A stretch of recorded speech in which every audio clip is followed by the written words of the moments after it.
Okay, let's talk about one of the most incredible comeback stories in the history of, well, anything.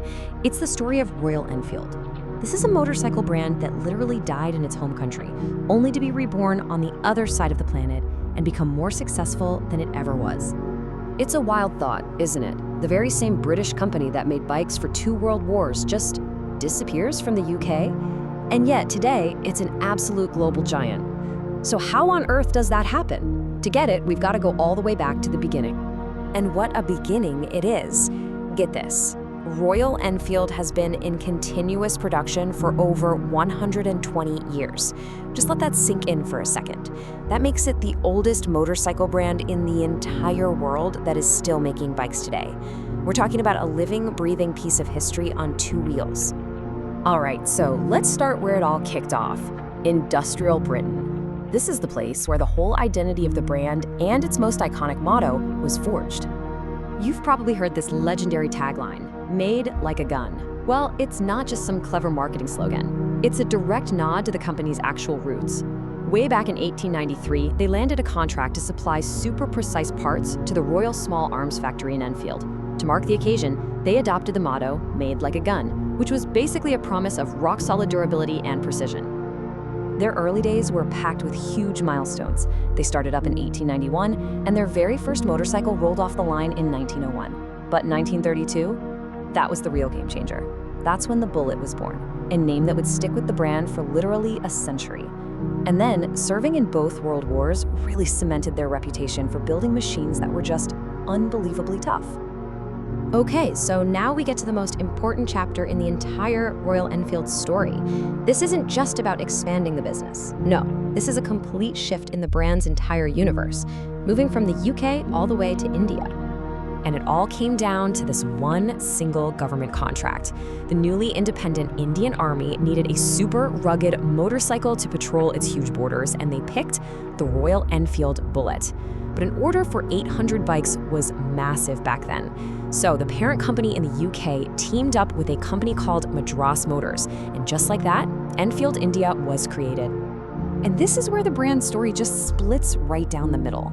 Back in the UK, the whole British motorcycle industry was getting absolutely hammered by these new, slick, super reliable Japanese bikes. The original British company just faded away. But its Indian branch, it was getting stronger and stronger, going from just assembling kits to full-on manufacturing. Then, in 1971, the unthinkable happens.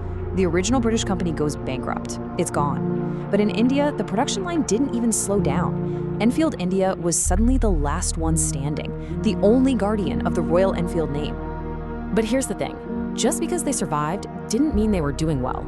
For the next couple of decades, Enfield India just kind of chugged along, like a relic from another time. By the 1990s, the brand was on life support, about to die for a second time. And then, a young, new leader stepped in, with a plan so crazy, it just might work.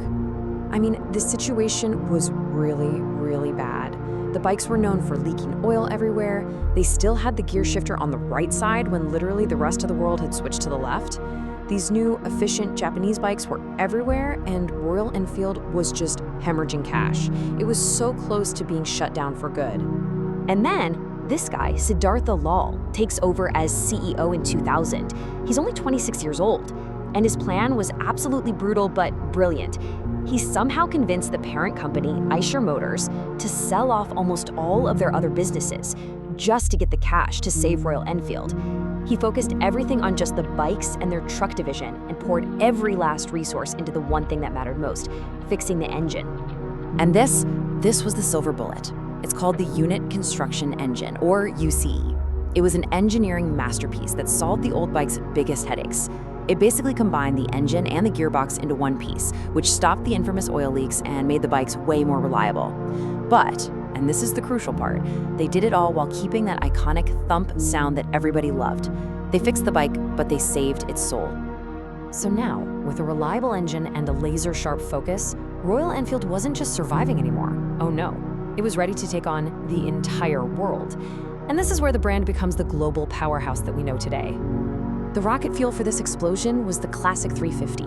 It was just the perfect formula. It had this amazing post-war British look, but it was powered by that new, dependable UCE engine. For a whole new generation of riders, it was the perfect mix of old school cool and new school reliability. India went absolutely crazy for it, and pretty soon the rest of the world started paying attention. You don't even really need the exact numbers to see what happened here. The launch of the Classic just set off a sales explosion. Waiting lists were months, sometimes a year long. It was nuts.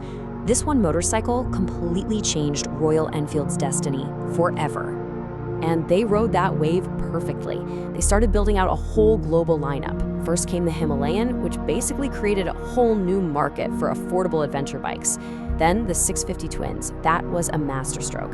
They proved to everyone they could build smooth, powerful, world-class engines that won awards all over the place. And they just kept pushing. First with the super refined J-Series engine, and now with their very first liquid-cooled engine. They were proving they weren't just a retro brand anymore. So, after dodging extinction twice and then taking over the world, what could possibly be next for a brand that's so tied to its own history? You know, it's pretty cool. You can basically trace their entire journey just by looking at their engines. It began with that classic high-maintenance thump of the old cast iron. Then you get the UC, the engine that literally saved the company. The smooth 650 Twin gave them global power, the J-Series perfected refinement, and now the liquid-cooled Sherpa is chasing modern performance. Every single engine tells a chapter of this amazing story. So what's the next chapter? You guessed it, it's electric. And in a really brilliant move that ties their future directly to their past, they're reviving a historic name for their electric bikes, the Flying Flea, which was a tiny, lightweight bike they dropped out of airplanes with paratroopers back in World War II. And that right there brings us to the big, fascinating question. For over 100 years, that iconic thump has been the soul of a Royal Enfield. The brand has proven it can adapt and survive just about anything. But now, as we move into a silent, electric world, can they reinvent themselves one more time and still feel like a Royal Enfield?